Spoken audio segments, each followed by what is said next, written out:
کافی دنوں کے بعد آ رہے ہیں اور یہ آپ کے جانے کے بعد میرا خیال ہے آپ چینلز پر نہیں آئے آفٹر جنرل فیض حمید کے خلاف کیس بنا. Is that true? You haven't come. اس سے پہلے بھی تو 17-18 دن میں نہیں تھا، تو وہ دن بھی ملا لیں تو تقریباً 1 مہینے سے میں جی آپ نہیں آ رہے. تو یہ جنرل فیض حمید کے حوالے سے کیا آپ کے پاس خبریں وغیرہ ہیں؟ وہ بڑی چلائی جا رہی ہیں خبریں کہ جی آپ ملے اداروں کی مہمانداری کے بعد آپ نے پھر بڑی کوئی ادھر دے دی ہے، انفارمیشن دے دی ہے، اور یہ سب تھوڑا سا بتائیے گا. میں نے کسی کو کوئی انفارمیشن پرووائڈ نہیں کی، اس لیے نہیں کہ میں پرووائڈ کرنا نہیں چاہتا تھا، بلکہ اس لیے کہ میرے پاس وہ انفارمیشن ایسی کوئی ہے ہی نہیں ہے. جنرل فیض حمید صاحب کا کبھی کبھی مجھے فون آ جاتا تھا، کیسے ہیں، ٹھیک ہیں. یہ ان سے میری الیکس ہوئی تھی جب میں اسپیشل اسسٹنٹ تھا پرائم منسٹر کا، تو اسٹریٹجک کمیونیکیشن کے اوپر ایک کمیٹی بنی تھی جس میں آرمی چیف بھی بیٹھا کرتے تھے اور DGI بھی بیٹھا کرتے تھے. اس کو پریزائڈ خان صاحب کرتے تھے خود، تو اس میں بھی ایک پرنسپل اس کا ممبر تھا. اسٹریٹجک کمیونیکیشن میرے ڈومین میں آتا تھا، تو وہاں ان کے ساتھ میری ملاقات ہوئی، ہیلو ہوا، سارا کچھ ہوا. چونکہ میری بھی ایک بیک گراؤنڈ فوج میں ہے تو وہ ایک افینٹی سی ہو جاتی ہے، اور ایک تھنک ٹینک بھی ہے، اس میں بھی بہت سے فوجی افسران جو ہے وہ اس میں شرکت کرتے رہے. تو صرف ٹو دی ایکسٹینٹ کہ ہاؤ آر یو، ٹھیک ٹھاک ہے، پارٹی کا کیا حال ہے، دیٹ کائنڈ آف تھنگ. فوج میں آپ کہہ رہے ہیں بیک گراؤنڈ تھا، ان قسم کی جو ہے وہ گفتگو تھی. سوری آپ کہہ رہے ہیں فوج کا بیک گراؤنڈ آپ کا بھی؟ ہاں میرا بھی تو تھوڑا بہت very short but you know basically once an army man always an army man. So ایک افینٹی نہیں، میرے کوسٹ میٹس ہیں، ان کے ساتھ میرے رابطے ہیں، ان کے ساتھ اور دوستی ہیں ہماری، وہ لازمی بات ہے. وہ تو ایک افینٹی ہوتی ہے، ایک گروپ ہوتا ہے ہمارا. تو جنرل فیض حمید صاحب کے ساتھ آپ کی ان کی ریٹائرمنٹ کے بعد بھی گپ شپ رہی؟ گپ شپ نہیں، مطلب ایک ایکسچینج آف پلیزنٹریز کہہ لیجئے کہ آپ ٹھیک ہیں، پارٹی ٹھیک جا رہی ہے، خان صاحب کی طبیعت کیسی ہے، تو اس قسم کے سوالات. That's all, nothing. تو یہ جو خبریں کچھ آ رہی تھی کہ جی آپ کی بات چیت رہتی تھی اور وہ کہ سوشل میڈیا کا جو تھا اس میں ان کی انوالومنٹ تھی، اور یہ کہ ان کو کچھ ایویڈنس ان کے حوالے سے دیا گیا، پارٹی کے آفس سے کچھ ایویڈنس ملا، آپ نے کچھ دیا. میرا اس میں کوئی عمل دخل اس طرح سے نہیں ہے کہ سوشل میڈیا کو میں ہینڈل ہی نہیں کرتا. میں بسا اوقات اس چیز کو ایکسپلین کر چکا ہوں کہ میں ایک ایڈمنسٹریٹو ہیڈ ہوں as the central information secretary, but ہماری انفارمیشن کے 3 پارٹس ہیں. ایک ہے mainstream media, electronic and print, اس کو میں ڈائریکٹلی ہینڈل کرتا ہوں. نمبر 2 ہے ہمارا سوشل میڈیا، اس کو میرے ڈومین میں وہ نہیں آتا. تیسرا ہے ہمارا انٹرنیشنل میڈیا، وہ باہر سے ہینڈل ہو رہا ہے، اس کو زلفی بخاری صاحب ہینڈل کرتے ہیں، وہ بیٹھے ہوئے ہیں. سو میرا بیسیکلی جو ایڈمنسٹریٹو ہیڈ میں ہوں وہ میں کرتا ہوں، سارا جو ایک پالیسیز وغیرہ جو ہیں اس کی میں بناتا ہوں، لیکن ان کو کنٹرول کرنا یا ان کو گائیڈ کرنا وہ میرا کام نہیں ہے، بالکل نہیں ہے. جنرل فیض حمید آپ نے بتایا کہ ان کی ریٹائرمنٹ کے بعد بھی کبھی فون وون کر لیتے تھے آپ کو، تو اس کا مطلب کہ آپ کی پارٹی سے ان کی ریٹائرمنٹ کے بعد بھی ان کا رابطہ رہا اور لوگوں سے پارٹی میں؟ مجھے اور لوگوں کا نہیں پتا جی. میرے ساتھ کبھی میرا خیال ہے کہ ان تمام عرصے میں جب سے ہماری حکومت گئی ہے 10-12 دفعہ رابطہ ہوا ہوگا، مے بی 15 دفعہ رابطہ ہوا ہوگا. That's all. اور وہ بھی بالکل confined to the extent of exchange of pleasantries. That's all. کوئی اور کبھی سبسٹینٹیو گفتگو نہیں ہوئی، کوئی پالیسی کی گفتگو نہیں، اسٹریٹجی کی گفتگو نہیں، کبھی ان کے ساتھ نہیں. جب آپ کو پکڑا اس کے بعد آپ سے سوال جواب میں جنرل فیض حمید کے حوالے سے پوچھا گیا آپ کو؟ میرا خیال ہے کہ کیا پوچھا انہوں نے، میں نے کیا جواب دیا، اس کو میرا خیال ہے کہ جی ہم please I should be very grateful اس کا.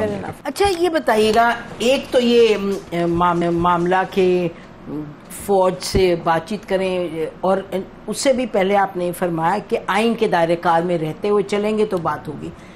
یہ پچھلی مرتبہ بھی آپ سے بات ہوئی تھی، کچھ بنیادی کانٹرڈکشنز ہیں مجھے دکھائی دیتی. وہ یہ کہ ایک طرف آپ فرماتے ہیں کہ ہر ایک اپنا رول ادا کرے جو اس کا رول ہے، جب ہی بات بنے گی. ٹھیک ہے، سب ٹھیک اگری کرتے ہیں، لیکن اسی سانس میں آپ فرماتے ہیں اور آپ کی پارٹی کے لوگ کہ فارم 47 والوں سے تو بات نہیں ہو پائے گی. اچھا جو فارم 47 والے نہیں ہیں، دیکھیں نا، مجھے تو جانا پڑے گا 2018 میں بھی، کیونکہ اس وقت بھی پھر سسٹم بیٹھ گیا تھا. جہاں سسٹم بیٹھا تھا، جنہوں نے بٹھایا تھا، جن کو فائدہ ہوا تھا، وہ لوگ آپ لوگ تھے. پھر بھی اپوزیشن وہ کھڑی ہو گئی تھی اس وقت کی اپوزیشن کے جی ہاں بات کریں.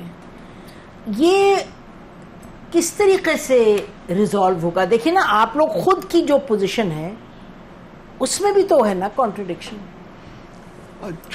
نسیم مجھے کوئی کانٹرڈکشن اس لیے نہیں نظر آ رہی کہ جمہوریت کی جو روح ہے نا وہ ایک فیئر الیکشن ہوتا ہے. آپ 2018 کا ذکر کر رہی ہیں.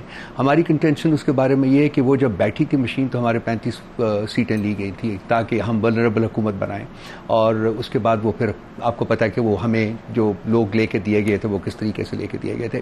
وہ بھی نہیں ہونا چاہیے تھا, میں کنسیڈ کرتا ہوں وہ بھی نہیں ہونا چاہیے تھا. لیکن اب جو ہوا ہے یہ تو مدر آف آل فراڈس ہے نا. یہ جو ہوا ہے 2022 کا 2024 کا جو ہے یہ تو آگے میری اس ملک میں بہت ساری حقیقتیں ہیں جن کا ہمیں سامنا کرنا پڑے گا. مقتدرہ جس کے بارے میں ہم بات کرتے ہیں کہ ان سے بات کر رہے ہیں اور کر رہے ہیں, وہ پاکستان کی ایک بہت بڑی حقیقت ہے. سیاسی میدان میں عمران خان کی جو پریزنس ہے, جس کی جو سپورٹ ہے, وہ بھی ایک بہت بڑی حقیقت ہے. باقی جتنی بھی پولیٹیکل پارٹیز ہیں, یہ میرا بڑا ہے کہ اس طرح سے نہیں کہ میں یہاں بیٹھا ہوا پی ٹی آئی کو ریپرزینٹ کر رہا ہوں اور میں ان کو اٹیک کر رہا ہوں. نہیں, میرا خیال ہے کہ فارم 47 ایک بہت بڑی حقیقت ہے, اور یہ کہ جی ان کی لیجیٹمیسی جو ہے اور ان کی کریڈیبلٹی دونوں جو ہے وہ ڈاؤٹ میں ہے. کنسیکوئنٹلی اگر آپ نے ملک میں امن لانا ہے, ملک میں پولیٹیکل اسٹیبلٹی لانی ہے, تو جو سب سے بڑی طاقتیں جو ہیں مقتدرہ اپنے ڈومین میں, جو انہوں نے ان کا کانسٹیٹیوشن ڈومین ہے بھی ہے, اور خان صاحب سیاسی میدان میں جو ایک ان کا ایک ڈومین ہے جو ان کی قوت ہے, ان کو آپس میں بیٹھنا پڑے گا. بالکل ہر صورت میں بیٹھنا پڑے گا. جہاں تک آپ کا دوسرا پارٹ ہے جو میں اس کو پارٹلی اون اپ کرتا ہوں, دیکھیے, لیکن ہماری مجبوری یہ ہے کہ چونکہ ان 3 پارٹیز نے لیا ہوا ہے تو اس لیے ہم ڈائریکٹلی ان کے ساتھ بات چیت کرنے کا خان صاحب کی انسٹرکشنز ہے کہ نہیں کر سکتے. لیکن خان صاحب نے اس بارے میں بھی ایک فلیکسیبلٹی کا مظاہرہ کیا ہے. جی اچھک صاحب کو انہوں نے کہا ہے کہ وہ آپ جا کے بات کریں, اور اگر کوئی آپ سبسٹینٹیو پروپوزل لے کے آئیں گے تو ہم اس کو آگے بڑھا لیں گے, دیکھ لیں گے. یہ میرے سامنے بات ہوئی ہے سارا کچھ, ٹھیک ہے. اب اس کے اوپر بھی آپ کل سے بات چیت ہو رہی ہے جو آپ نے اپنے ابتدائیہ میں بھی فرمایا ہے, تو شاید وہاں کوئی راستہ نکلے اگر وہ جینون ہے. حالانکہ ان کے اندر سے, ان کی پارٹی کے اندر سے بھی مخالفت ہوئی ہے. خواجہ آصف نے مخالفت کی ہے, احسن اقبال نے مخالفت کی ہے, رانا ثناء اللہ نے مگر یہ کہا ہے, اور خانہ ثناء صاحب نے جو ان کی اسٹیٹمنٹ آپ نے دکھائی ہے, فرینکلی اب وہ بار بار اسی کی بات کرتے ہیں. وہ اعمال نامہ کہاں سے لائیں فیض صاحب نے, جو ان کے الفاظ ہیں, یہ وہ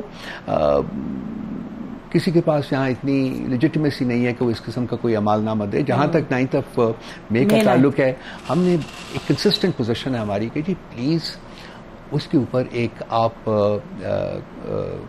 ایک کمیشن بنا دیجئے, independent and empowered, fully empowered commission بنا دیجئے. ان کو کام کرنے دیں اور ان کو بتانے دیں کہ جی کیا ہوا تھا اس دن. جو ہوگا ہماری کوئی رسپانسبلٹی ہے, تو خان صاحب نے اوپنلی کہا ہوا ہے کہ جی اس وقت پھر ہمارے پاس جب پروف آئیں گے تو ہم اس کے اوپر معافی بھی مانگیں گے. اس وقت دیکھیے آپ تو بڑی ریگولرلی ملتے ہیں عمران خان صاحب سے, اور میرے اوپر قدغن لگ گئی ہے جی, ایز اے لاسٹ اسٹے انہوں نے کہا جی کہ رؤوف حسن نہیں ملے گا. کس نے کہا؟ مطلب اب آپ کو اجازت نہیں؟ جی مجھے اجازت نہیں دی انہوں نے, لاسٹ اسٹے کو اجازت نہیں دی, اور بتایا گیا ہے کہ چونکہ میں نے پالیٹکس ڈسکس کی ہے. اب دس از ویری اسٹرینج, جب ہم پچھلے دفعہ گئے تھے وہاں تو میں تھا, عمر ایوب صاحب تھے اور شبلی فراز تھے, ہم تینوں کو 6 تھے, پہلے 6 ہوا کرتے تھے, اب 3 رہ گئے, تو ہم 3 لوگ تھے. تو وہاں انہوں نے جا کے کہا جی کہ ہم کچھ آپ کو کچھ بتانا چاہتے ہیں کہ آپ کیا کر سکتے ہیں اور کیا نہیں کر سکتے. تو اس میں ایک بات انہوں نے جو جیل کے حکام تھے, انہوں نے کہا جی کہ آپ خان صاحب کے ساتھ پالیٹکس ڈسکس نہیں کر سکتے.